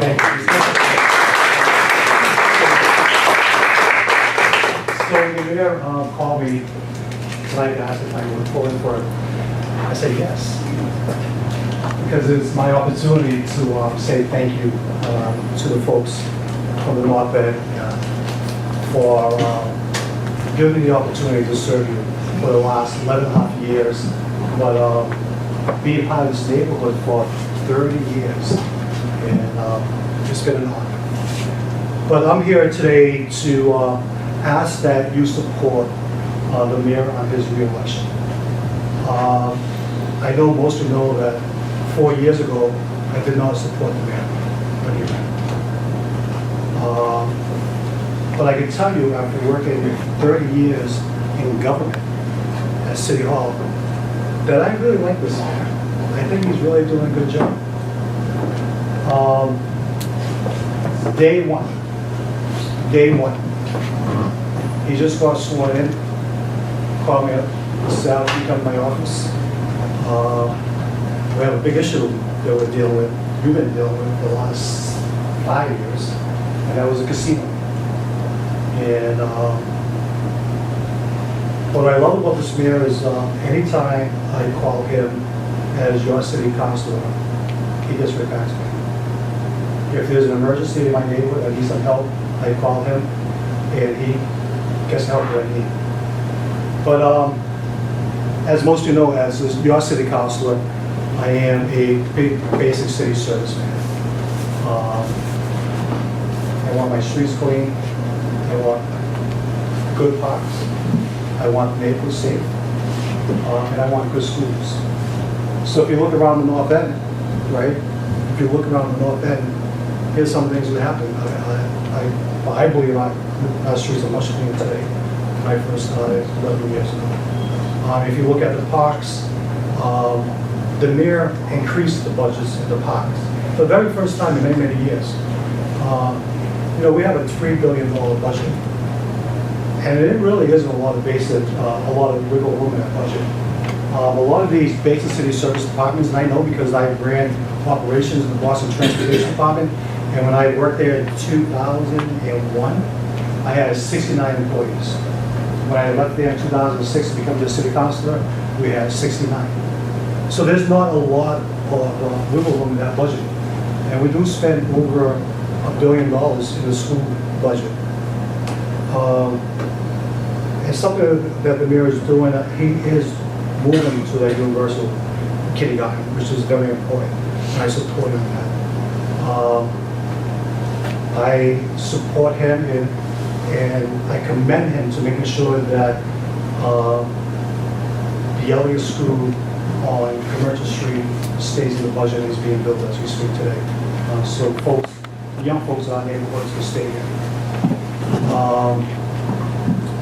When we had that surplus in the budget, he could have put that money anywhere, but he made a commitment to our neighborhood that he will spend that money at the problem, to repair the problem. There was a meeting last night to do the Langone in Buffalo Park, $4.6 million. And something I've been pushing for in the North End was to get a new community center. And the mayor, and I asked him to put money for a study so we can get a new community center in the North End. And I think that's important for this neighborhood to have a new community center, because I look around my district and this is probably one of the oldest buildings for a community center. And And I'd like to see something state of the art for North End. I think that for the people that live here, there's not a lot of options. You know what I mean? Particularly a swimming pool, an indoor swimming pool. Charlestown, East Boston, my other two neighborhoods, they both have indoor swimming pools. In North End, we don't have them. So hopefully, the mayor will be committed to doing that. But, you know, Menino's been there, he was there for 20 years. The mayor's only been there for 4 years, and I think it takes some time to grow into the job as the mayor. It's probably the hardest job in the city of Boston, when you're the mayor of the city. The housing situation is a tough one, because you need to build more housing. More and more people want to live in the city. We need to build. He built 22,000 units, and I believe 9,000 low and middle income. And that's a challenge for us in this area, is how we keep families here. And if we don't build more housing, right, the rents are going to be higher and higher and higher, and only the rich will be able to move into the city. So with that, you know, they talk about the $40 million surplus of the budget, but that $40 million is in the meter fund. So, which is used for the transportation department. But I just want to close. I really think that he deserves your vote in the second term as the mayor. I know for a fact that you'll see him one day be a great mayor for the city of Boston. In regards to the Amazon, I'm really, and I'll address that. I'm really happy that he's put a proposal in. As most of you know, it's right in my backyard in East Boston. I overlook Suffolk Downs.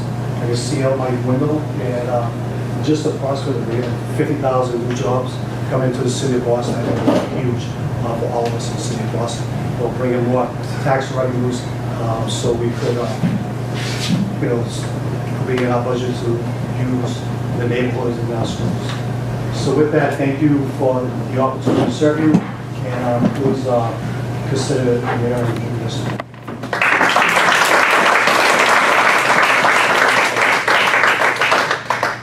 So it's odd asking questions on behalf of the mayor because he really can't answer them, but I have any questions for Sal?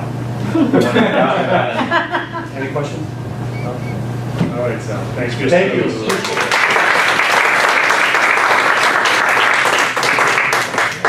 We have two more speakers. Next is a candidate for at-large city council, William King.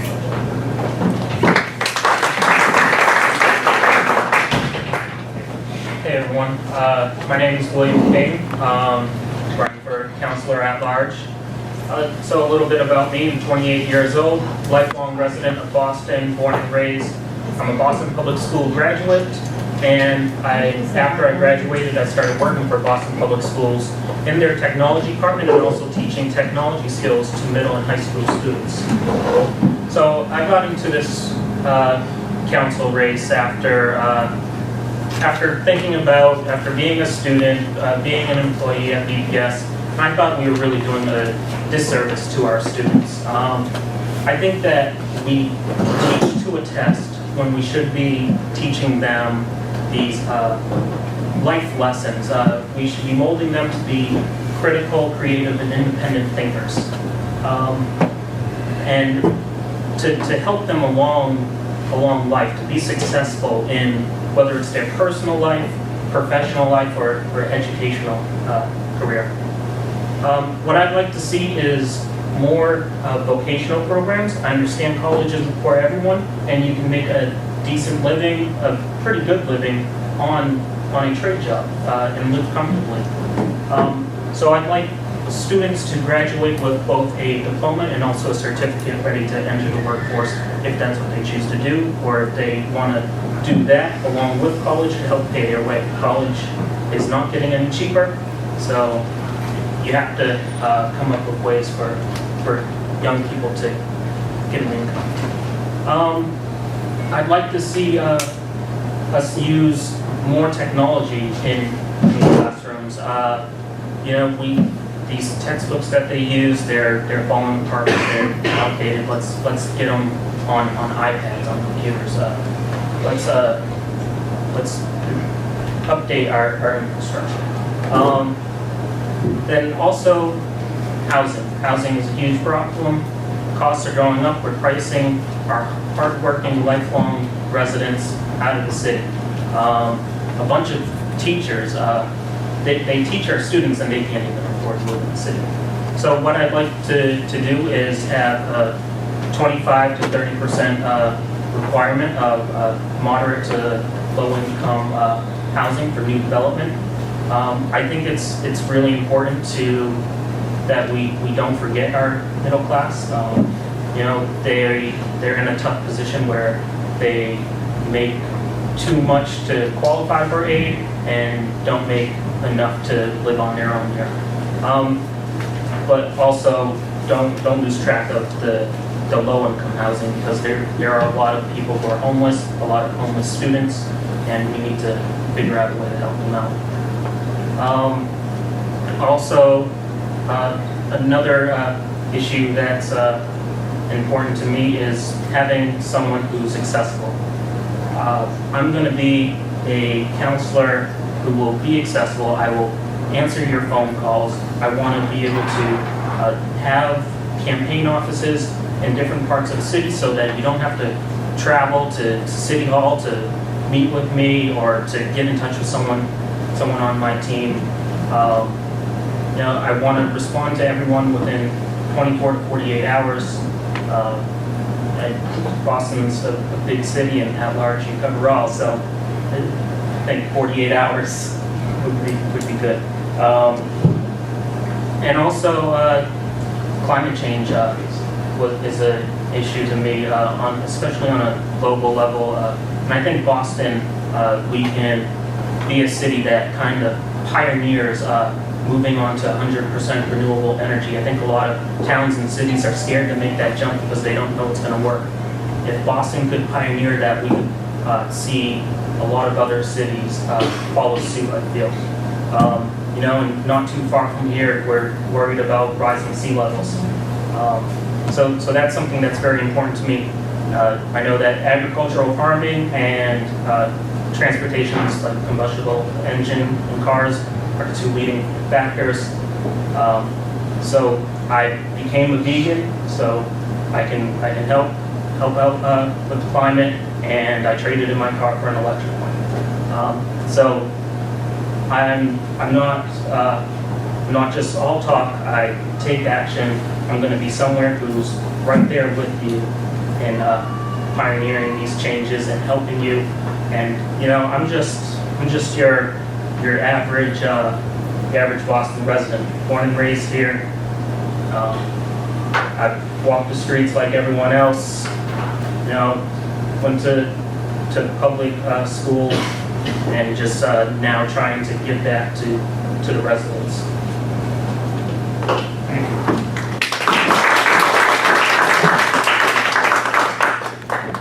Any questions on this side?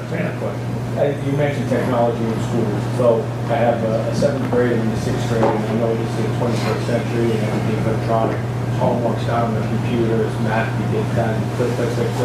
But I feel that we're losing a little bit of the basics, like the writing skill. Like my son's writing is atrocious. I can't understand what he said, but they don't teach him, even in Boston Public Schools, they don't teach them, and they don't teach them cursive, they know it's just but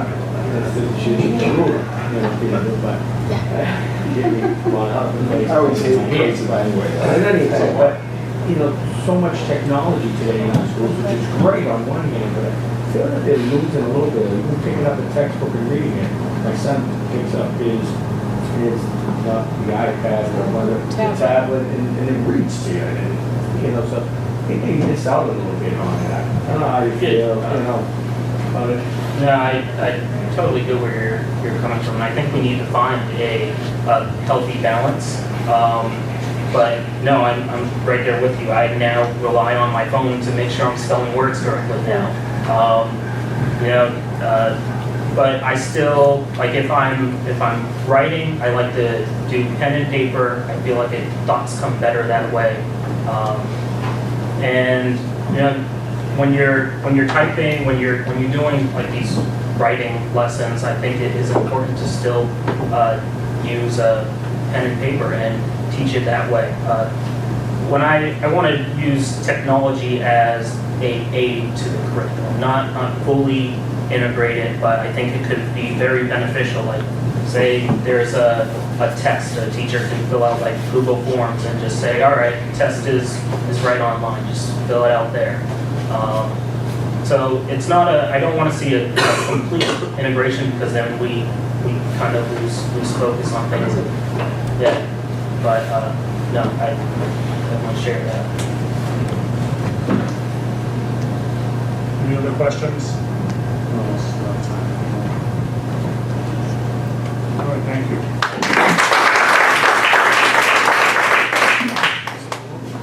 So one more speaker who is representing Councilor Diana Presley, and her right-hand man Ryan. Diana did call earlier again with the scheduling conflict, I totally understood. So Ryan's just going to say a few words on it. So he was the first one here, the last one to speak. That's what the life of a staff. Absolutely. Well, thank you all for sticking around and sticking with me. And again, thank you to Blake and John and all of you here for the opportunity to let me just say a few words on Councilor Presley's behalf. As Jason said, I am Councilor Presley's campaign manager. My name is Ryan. I just want to thank all of you for the opportunity here tonight. Talk to you a little bit. Obviously, you know about Councilor Presley, but we're here asking for one of your 4 votes on November 7th and asking for your endorsement this evening. So, I was elected to the council in 2009. She's fought for equity and opportunity across all of Boston's 23 neighborhoods. She's helped hold state lawmakers accountable in reversing the worst effects of the war on drugs as Massachusetts legalizes cannabis, worked to make contracting and jobs data more transparent, to encourage the hiring of women and minority workers in the trades, has fought for equitable access to school nurses, guidance counselors, and mental health clinicians. I know that's something that Councilor Jackson spoke a little bit about as well, and has advocated for exceptional and equitable trauma response services for all of our BPS students, but is very sensitive to the specific concerns of the residents here in Ward 3. She knows this neighborhood is particularly concerned, obviously, with a lot of the questions earlier around Airbnb. Both she and her staff have attended numerous community forums and have worked closely with neighborhood associations on this front to ensure that neighborhoods aren't negatively affected, and try to figure out ways to combat the worst effects of that industry. She's also been supportive of Representative Michael Witz's legislation at the state level to regulate Airbnb. Also, just wanted to get the message out that her and her staff are following both ongoing and new and proposed developments in the North End. Her council office and her hear your concerns and take them very seriously, particularly around parking and, it was mentioned a little bit earlier, trash collection, and are exploring pilot programs that will both enhance the transit infrastructure and ensure that local residents have places to park. Potentially that trash service that occurs more than once or twice a week, and other things that just affect quality of life on a daily basis here in the North End. So there's a few specific policy examples that I've given tonight, but just want all of you to walk away with the feeling that Councilor Presley's guiding philosophy in the way that she does business in City Hall is to make sure that everyone who lives in every neighborhood across all of Boston has an equitable opportunity to not only contribute to, but to gain from the prosperity that we have here.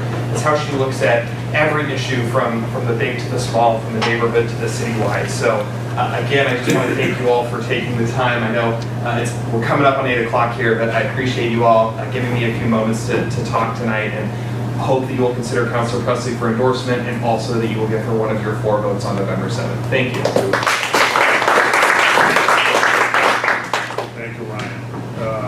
So that concludes the speakers. We're going to quickly take a recess and then go right into voting. I will announce to the people who are not ward committee members that you're welcome to stay, but there'll be no more speakers tonight. So we'll get to a vote in 2 seconds.